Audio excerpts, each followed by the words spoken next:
शहाणा तो धनी घेतलं पाहिजे।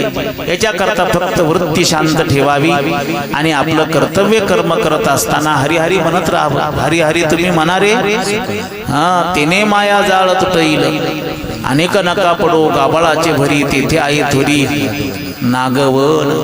मनुष्य उघडा होतो संसारामध्ये आणि मनुष्य झाकला जातो परमार्थामध्ये। काही नसू द्या पण परमार्थामध्ये मोठेपण प्राप्त होतं। सगळं काही असू द्या पण समाधान नाही। एका समाधानापोटी सगळं जीवन उघडं राहतं। सगळं मिळवलं गड्या म्हणतो पण अजून दुःख काय पाठ सोडायला तयार नाही।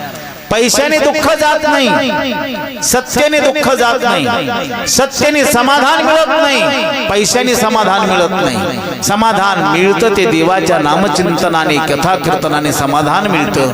मग त्याच्याकरता स्वतःच्या अंतःकरणामध्ये अंतर्मुख व्हावं आणि परमार्थ करत राहावं। याच्याकरता जीवनातले दोष गेले पाहिजे। शौनकादी ऋषी सूत महाराजांना म्हणतात, आमच्या जीवनातलं काहीतरी अज्ञानाचा विध्वंस होण्याकरता आम्हाला काहीतरी श्रवण चांगलं घडवा, म्हणून श्रीमद भागवत कथा सूत महाराज त्यांना श्रवण घडवतात। ही कथा नुसती कथा नाही तर ही कथा जीवनातली व्यथा दूर करणारी। कथेचं महात्म्य आगळं वेगळं। आरंभाला बोलत असताना बोलत होतो मी, कथा ही नुसती कथा नाहीये, ते जीवनातली व्यथा दूर करणार कथामृती। जिसे श्रवण कर मिट जाती है, जिसे श्रवण कर मिट जाती है जन्म जन्म की लगा।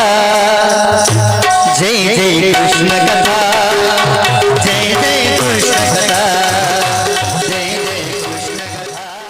पूर्ण व्हिडिओ पाहण्यासाठी खालील लिंकवर जा आणि आपल्या YouTube चॅनलला आत्ताच सबस्क्राईब करा।